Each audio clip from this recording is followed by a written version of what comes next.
Hello everyone, we're doing a cooking show with Gigi and I am going to make a hot fudge cake that it's like a chocolate cake that when you dip into it, there's a pudding underneath. So it's kind of like a hot fudge pudding cake. My mom used to make this when I was growing up.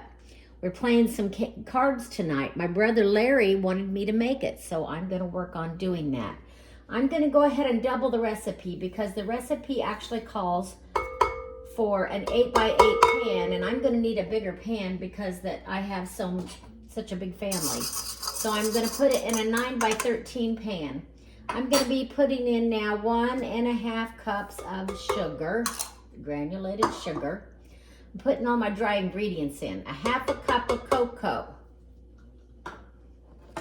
I have here 2 cups of all-purpose flour.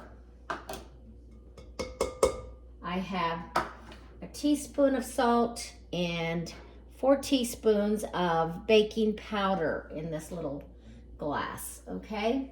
I'm gonna go ahead and mix this around with my mixer, get all the dry ingredients mixed together. I'm just putting it on low to let that mix up.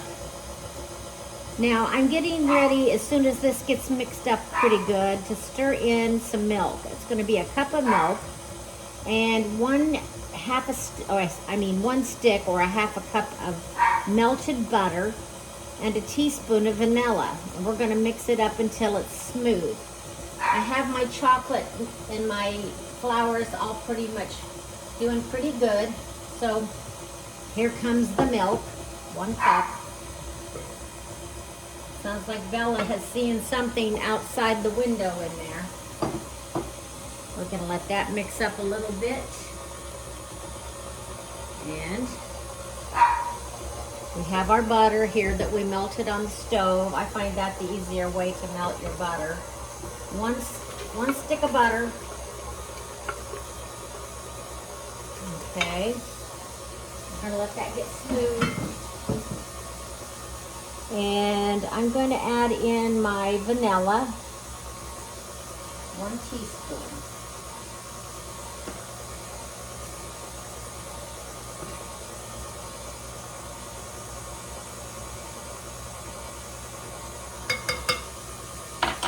Okay, I'm gonna let that mix up for a minute. I have went ahead and turned my oven on to 350 degrees, and I'm just gonna scrape this around and make sure that, it did get mixed well in there. You can see my batter is thick and it's smooth, but I like to kind of dig down in there just to make sure. Sometimes, when you're mixing things that don't get mixed in good. I have already sprayed my 9x13 pan with some Pam or whatever you want to use to grease it. It's recommended to spray it lightly, not a lot, but just slightly. Okay. So I'm going to go ahead and try to pour this so you get it even in there. It's kind of a thick batter. We're going to be putting some different things on top of it.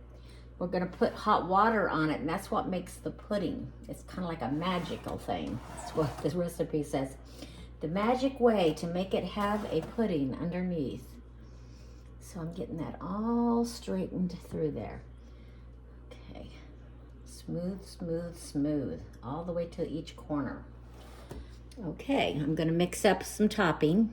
In a medium to small bowl, I'm going to mix 1/2 cup of cocoa powder and 1 cup of packed brown sugar. And I'm going to stir those together. This is going to get sprinkled across to the chocolate batter that's for the cake.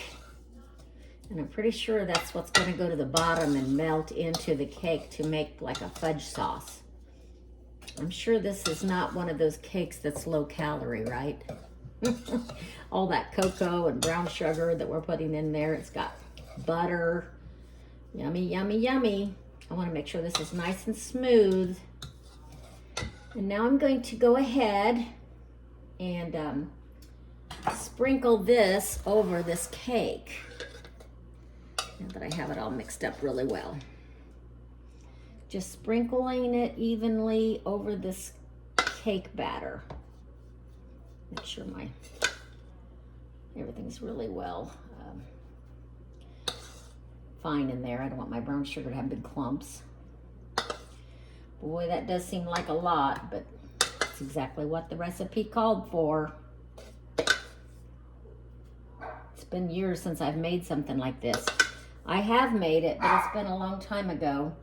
When I was really married, I didn't make a lot of chocolate things. I made some, but my ex-husband was allergic to chocolate, so he would never have eaten this. That is for sure. I think that's still an issue for him. At least that's what I've been hearing. We still are friends, and we get together at the holidays. It's all good. Things don't always work out. All right, there we are. We have that ready. Now I need to get some boiling water to pour on top. So I think I misspoke. I think I said that I was needing boiling water. And actually I just need 2.5 cups of hot water. And I did go ahead and warm this up in the microwave. And it is steaming, but it's not boiling. So it is hot. You're just supposed to pour this evenly over your cake. It has the batter on the bottom. It has the dry ingredients of cocoa powder and brown sugar sprinkled all over the cake batter. Pouring on some hot water. I'm looking at chocolate and thinking, oh boy, look at that chocolate. And we just want to get that poured on evenly. I have my oven all preheated, ready to go. This takes about 35 to 40 minutes to bake. Now that's going to be the challenge, is you're not to stir it, so do not stir this. The challenge is now getting this in the oven without spilling it everywhere, right? Well, I think I can accomplish that. My brother Larry's bringing vanilla ice cream to use with this. That will be delicious. Okay, so I had it in the oven exactly 35 minutes, and it was so bubbling when I first took it out. We're getting ready to try out this chocolate pudding dessert, chocolate cake pudding dessert. So I'm going to cut a little piece of it. Brenda is my sister-in-law. She's taking a video of me doing this so you can see. I'm putting this over here. Now it's kind of moist down in there. You can see there's like a little bit of pudding on there. There's that. Now, I'm going to go ahead and do a little scoop of vanilla ice cream on there. I don't want a lot because it's pretty rich as it is. Okay, let me get me a spoon and I'll take a bite of it. Brenda, you can let them see what I think about it, okay? So I have the pudding cake and the ice cream together. I tried it. That would work for me. I couldn't get it to seal. Very fudgy. Chocolate for sure. All right, thank you so much for tuning in to Cooking with Gigi. Please give me a thumbs up if you like this recipe and subscribe.